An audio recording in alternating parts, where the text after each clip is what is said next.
Assalamualaikum warahmatullahi wabarakatuh. Perkenalkan, nama Ibu Guirani Harum Septianida. Kalian bisa panggil Ibu dengan nama Ibu Harum. Oke anak-anak, untuk mengawali kegiatan pembelajaran hari ini, marilah kita berdoa menurut agama dan kepercayaan masing-masing. Berdoa dimulai. Berdoa selesai. Nah anak-anak, pada pagi hari ini Ibu akan menjelaskan materi tentang teks cerita fantasi.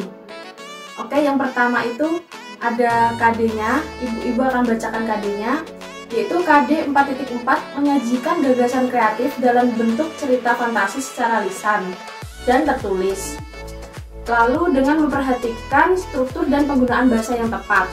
Terus tujuannya, melalui pembelajaran teks fantasi, peserta didik mampu menyusun cerita fantasi dengan memperhatikan struktur dan penggunaan bahasa yang tepat.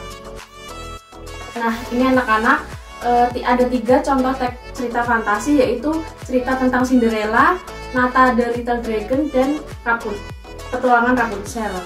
Nah, apa sih cerita fantasi itu?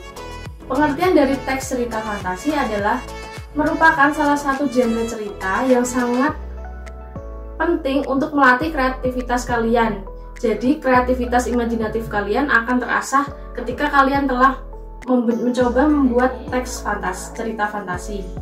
Nah, dari gambar yang tadi Ibu perlihatkan, bisa disimpulkan bahwa teks fantasi menurut kalian itu apa sih? Nah, pasti kan udah tahu kan?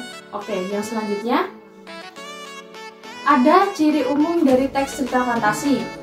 Yang pertama itu adalah narasi merupakan cerita fiksi. Nah, berisi tentang rangkaian peristiwa atau alur, terus berkembang dari tahap pengenalan, isi, dan juga ada klimaksnya. Terus ada tokoh dan watak, lalu ada amanat atau isi pesan dalam teks cerita fantasi kalian. Yang kemudian ada ciri umum teks fantasi, yaitu ada 6. Yang pertama, adanya keajaiban dalam cerita. Jadi di cerita itu harus unik ceritanya ya, harus ada keajaiban di dalamnya. Terus ada ide cerita, terus ada menggunakan beberapa latar. Jadi latarnya itu tidak hanya satu, mungkin ada 2 atau 3 latar. Lalu ada tokoh yang unik, jadi tokohnya itu harus unik seperti tokoh dalam cerita Cinderella atau Rapunzel misalnya. Lalu ada bersifat fiksi, fiksi itu hayalan, hanya imajinatif dan tidak akan terjadi di dunia nyata. Terus yang terakhir itu ada bahasa, bahasanya harus bahasa dongeng seperti itu anak-anak. Oke, selanjutnya Ibu akan menjelaskan tentang jenis-jenis cerita fantasi. Nah, jenis-jenis cerita fantasi itu di kehidupan nyata ada 2, yaitu pertama ada total dan irisan. Kalau total, tidak semua kejadiannya itu terjadi di dunia nyata. Nah, yang kalau irisan itu semua misalnya nama tempat, nama benda itu menggunakan kata-kata dalam dunia nyata. Nah, lalu ada unsur intrinsik cerita teks fantasi. Yang pertama itu ada tema. Kalian pertama harus menentukan temanya seperti apa. Yang kedua itu ada amanat. Amanat apa yang akan kalian sampaikan dan kalian baca itu amanat seperti apa. Nah, terus ada sudut pandang. Lalu ada alur. Nah, alurnya itu pasti ada alur maju dan alur mundur. Tapi di cerita teks fantasi ini alurnya harus runtuh, tidak boleh terbolak-balik. Terus ada penokohan atau watak. Jadi setiap tokoh itu akan memiliki watak yang berbeda-beda, tidak boleh wataknya sama. Lalu ada tokoh. Tokohnya itu tidak boleh hanya satu, mungkin ada 3 atau 4 mungkin ya paling banyak. Terus ada latar, latarnya ada latar tempat, latar waktu, dan latar suasana. Lalu ada struktur teks cerita fantasi. Itu yang pertama ada 3. Yang pertama itu ada orientasi, itu isinya tentang pengenalan tokoh, watak, dan konflik seperti apa.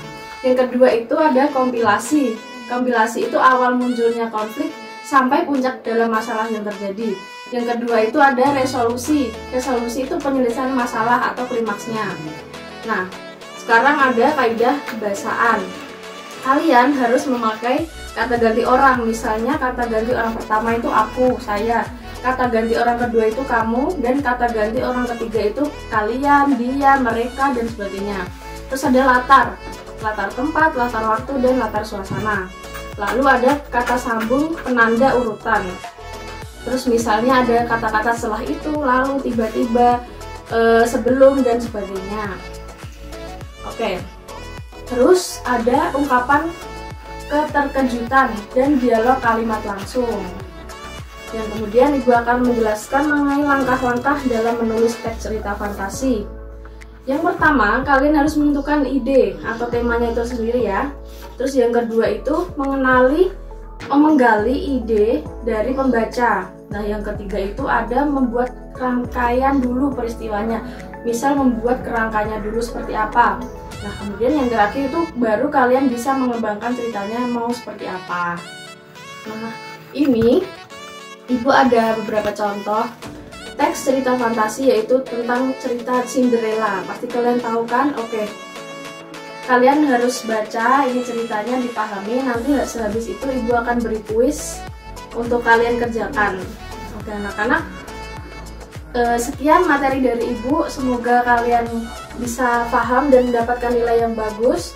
Lalu tetap jaga kesehatan, jaga kondisi dimanapun kalian berada. Wassalamualaikum warahmatullahi wabarakatuh.